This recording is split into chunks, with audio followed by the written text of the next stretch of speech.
Assalamualaikum warahmatullahi wabarakatuh. Perkenalkan, nama saya Nur Fadilah.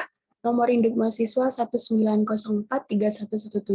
Saya berasal dari jurusan akuntansi Fakultas Ekonomi Universitas Negeri Padang. Baiklah, di sini saya akan menjelaskan soal-soal tentang sistem informasi manajemen. Di sini ada soal dari berbagai sumber buku. Untuk soal yang pertama itu dari buku Kelly. Jadi pertanyaannya, how do customer relationship management system help organization achieve customer intimacy? Intimacy. Jadi, bagaimana sistem manajemen hubungan pelanggan itu membantu organisasi mencapai keintiman pelanggan, jadi kedekatan dengan pelanggan. Jadi, sistem hubungan pelanggan itu membantu organisasi mencapai keintiman pelanggan melalui pemasaran pribadi. Hal ini memungkinkan organisasi untuk memasarkan ke setiap pelanggan secara individual dan bisnis kemudian dapat menggunakan informasi tentang setiap pelanggan sehingga mereka dapat membuat penyesuaian yang menawarkan kemungkinan besar untuk diterima oleh pelanggan.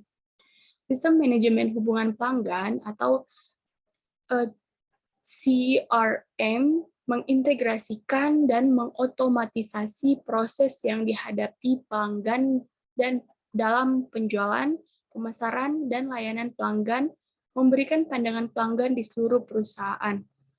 Perusahaan dapat menggunakan pengetahuan ini ketika mereka berinteraksi dengan pelanggan untuk memberi mereka layanan yang lebih baik atau untuk menjual produk dan layanan baru.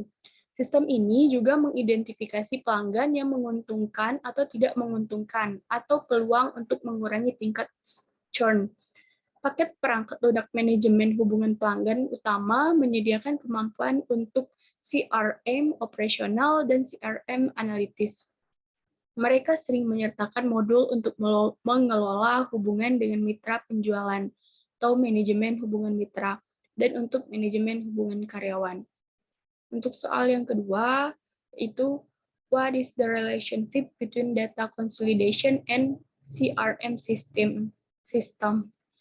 Jadi apa hubungan antara konsolidasi data dan sistem CRM itu? Jadi, sistem CRM suatu organisasi harus mengelola data pelanggan secara efektif dan efisien. Jadi, CRM memungkinkan organisasi untuk memberikan pandangan 360 derajat dari semua data pelanggan yang memungkinkan perusahaan untuk membuat hubungan dengan pelanggannya lebih produktif dan menguntungkan. Konsolidasi data dan pandangan 360 derajat ini membantu organisasi dalam area fungsional sehingga mereka dapat dengan mudah berbagi informasi tentang pelanggan. Soal yang ketiga yaitu differentiative between customer-facing CRM application and customer-touching CRM application. Jadi perbedaan antara aplikasi CRM yang customer-facing CRM dan aplikasi customer touching CRM. Jadi dua komponen utama CRM operasional adalah customer facing CRM application and customer touching CRM application. Nah, aplikasi bisa juga aplikasi yang menghadap pelanggan dan aplikasi yang menyentuh pelanggan. Customer facing CRM application adalah area di mana pelanggan berinteraksi langsung dengan perusahaan. Area ini mencakup layanan dan dukungan pelanggan, otomatisasi tenaga penjualan, pemasaran, dan manajemen kampanye. Customer touching CRM application juga disebut aplikasi CRM elektronik. Aplikasi ini mencakup teknologi yang dengannya pelanggan berinteraksi dan biasanya membantu diri mereka sendiri. Aplikasi ini mencakup kemampuan pencarian dan perbandingan informasi dan layanan teknis dan lainnya. Produk dan layanan yang disesuaikan, halaman web yang dipersonalisasi, FAQ atau FAQ, email dan respon otomatis, dan program loyalitas. Untuk soal yang keempat, yaitu explain how a supply chain approach may be part of a company's overall strategy. Jadi, bagaimana pendekatan rantai pasokan itu dapat menjadi bagian dari strategi perusahaan secara keseluruhan. Jadi, rantai pasokan atau supply chain adalah bagian dari strategi keseluruhan perusahaan karena menyediakan produk yang tepat dalam jumlah yang tepat di tempat dan saat yang tepat dengan biaya yang minimal. Jadi, rantai pasokan ini mendorong operasi bisnis perusahaan. Itu harus diselaraskan dengan strategi keseluruhan. Mekanisme rantai pasokan perlu mencerminkan strategi bisnis. Perusahaan mengestimasi permintaan terbaik dan akan mendapatkan pengembalian yang dibutuhkan tanpa kehilangan peluang, walaupun banyak pesaing. Rantai pasokan meningkatkan kepercayaan dan kolaborasi di antara mitra rantai pasokan, sehingga meningkatkan visibilitas rantai pasokan dan kecepatan inventaris. Bisnis harus terintegrasi erat dengan pemasok, mitra, pesaing, dan pelanggannya. Komponen penting dari ini adalah penggunaan sistem informasi untuk memfasilitasi perubahan informasi antar pihak. Untuk soal yang kelima, yaitu explain the important role the information system play in supporting a supply chain strategy. Jadi, bagaimana peran penting yang dimainkan sistem informasi dalam mendukung strategi rantai pasokan? Sistem informasi itu sangat penting untuk memastikan efisiensi dalam operasi rantai pasokan. Dengan bertukar informasi, koordinasi dapat ditingkatkan di antara perusahaan-perusahaan yang terkait dalam rantai pasokan. Ini dapat memecahkan banyak masalah potensial dalam rantai pasokan, misalnya berbagi informasi antara Walmart dan P&G dilakukan secara otomatis. Ini adalah bagian dari strategi inventaris yang dikelola vendor. Vendor Manage Inventory atau VMI terjadi ketika pengecer tidak mengelola persediaan untuk produk atau kelompok produk tertentu. Sebaliknya, pemasok mengelola seluruh proses persediaan.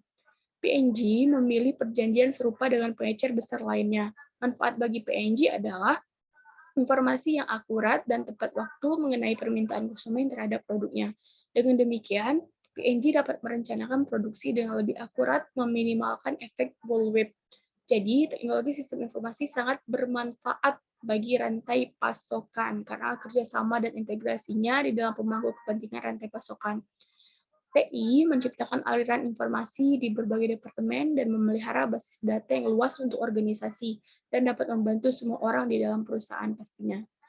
Untuk soal selanjutnya itu sumber dari buku Balzan. Soal yang pertama, what are the 5 primary activities in a supply chain? Jadi apa 5 aktivitas utama atau basic dalam rantai pasokan?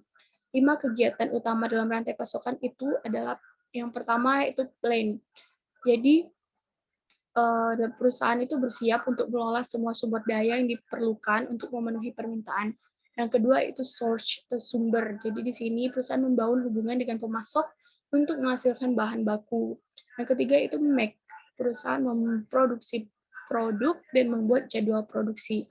Yang keempat yaitu deliver.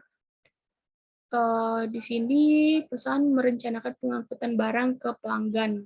Deliver menyampaikan barang dari produsen di perusahaan ke konsumen, yaitu pelanggan. Yang terakhir yaitu return. Jadi di sini perusahaan mendukung pelanggan untuk memberikan barang, begitu juga dengan pengembalian produk jika ada yang akan dikembalikan oleh pelanggan kepada perusahaan. Soal yang kedua yaitu what is the bullwhip effect and how can it affect a supply chain and a firm profitability? Jadi apa efek bullwhip dan bagaimana pengaruhnya terhadap rantai pasokan dan profitabilitas perusahaan?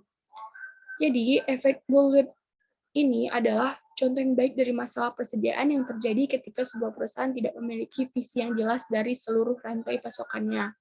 Efek bullwhip ini terjadi ketika informasi permintaan produk yang terdistorsi menyebar dari satu mitra ke mitra berikutnya di seluruh rantai pasokan. Informasi yang salah mengenai sedikit kenaikan permintaan untuk suatu produk dapat menyebabkan anggota yang berbeda dalam rantai pasokan untuk menimbun persediaan. Nah, perubahan ini beriak di seluruh rantai pasokan, memperbesar masalah, dan menciptakan kelebihan persediaan dan biaya untuk semua, atau hilangnya profitabilitas bagi perusahaan. Soal yang ketiga yaitu what is the difference between operational CRM and analytical CRM? Apa perbedaan antara CRM operasional dan CRM analitis? CRM operasional itu mendukung pemrosesan transaksional tradisional untuk operasi front office sehari-hari atau sistem yang berhubungan langsung dengan pelanggan. CRM operasional ini mengotomatiskan pusat panggilan dan tenaga penjualan dengan tujuan meningkatkan layanan pelanggan. Sedangkan CRM analitis itu mendukung operasi back office dan analitis strategi yang tidak berhubungan langsung dengan pelanggan. Jadi CRM analitis ini bekerja dengan menggunakan kecerdasan bisnis untuk mengidentifikasi pola dalam penjualan produk dan perilaku pelanggan. CRM analitis ini memberikan informasi tentang pelanggan dan produk yang dulunya tidak mungkin ditemukan seperti jenis kampanye pemasaran dan penjualan yang akan diluncurkan dan pelanggan mana yang menjadi target dan kapan waktunya yang tepat untuk dilakukan pemasaran. Selanjutnya, ini ada soal kasus dari buku Kelly, kasusnya itu USIP Benefit from Sugar CRM. Soal yang pertama yaitu describe the advantage provided to USIP by the Sugar CRM system. Apa keuntungan yang diberikan kepada USIP oleh sistem Sugar CRM? Jadi sistem Sugar CRM ini memiliki kemampuan untuk berintegrasi dengan sistem telepon USIP, database-nya, situs web usip.com, dan aplikasi meja bantuannya. Jadi, keuntungan yang diberikan oleh sistem Sugar CRM kepada USIP yaitu Sugar CRM membuat USIP untuk secara efisien memproses pelanggan baru, mengelola ratusan akun yang berbeda menggunakan satu antarmuka, memberikan pengalaman pelanggan yang unggul, dan mendukung pertumbuhan pesat perusahaan. Sistem Sugar CRM ini juga membuat setiap area bisnis USIP untuk meningkatkan kecepatan dan produktivitasnya. Faktanya, ini telah meningkatkan efisiensi keseluruhan USIP sebesar 20%. Sebagai salah satu contoh, jika muncul masalah yang perlu ditangani oleh layanan pelanggan, di masa lalu USIP membutuhkan 1 atau 2 menit untuk menemukan akunnya. Sedangkan sekarang dengan Sugar CRM, akun ditampilkan ke perwakilan pelanggan USIP secara instan. Sugar CRM juga membuat pelaporan perusahaan menjadi lebih efisien dan efektif, menghemat 6-8 jam per minggu per karyawan. Selain itu, beban kerja grup analitik telah berkurang secara substansial. Tanpa paket Sugar CRM, USIP harus mempekerjakan staf tambahan untuk mengelola beban kerja ini. Soal yang kedua yaitu describe the business need of USIP that led to the company decision to implement a CRM system. Jadi, bagaimana jelaskan kebutuhan bisnis USIP yang mengarah pada keputusan perusahaan untuk menerapkan sistem CRM ini. Jadi, USIP adalah pasar online global untuk layanan pengiriman. Individu dan bisnis memposting barang yang mereka butuhkan untuk dikirim dalam berbagai kategori, termasuk transportasi mobil, pengiriman kapal, layanan pemindahan dan pemindahan rumah dan kantor, dan pengangkutan peralatan industri berat. Pada awalnya, USIP berfokus terutama pada pasar konsumen, membangun kemitraan dengan eBay. Kemudian, pada akhir tahun 2013, perusahaan mulai mengembangkan dua segmen bisnis komersialnya, full truckload atau FTL dan less than truckload LTL. Namun, infrastruktur USIP yang ada tidak memadai untuk mendukung pertumbuhan yang pesat. Perusahaan membutuhkan titik akses terpusat untuk informasi kontak pelanggan seperti catatan dan data panggilan. Memperumit masalah manajemen pelanggan, akun komersial membutuhkan manajemen jangka panjang daripada pelanggan retail, sehingga USIP membutuhkan sistem yang mengakomodasi keduanya. Selain itu, tim penjualan LTL USIP berbasis lapangan, sedangkan tim penjualan retail dan FTL berada di dalam perusahaan. Karena hal itu, jadilah perusahaan USIP memutuskan untuk tim penjualannya menggunakan sistem CRM. Jadi itulah tadi penjelasan dari jawaban dari beberapa soal sistem informasi manajemen. Saya akhiri. Wabillahi taufiq wal hidayah. Wassalamualaikum warahmatullahi wabarakatuh.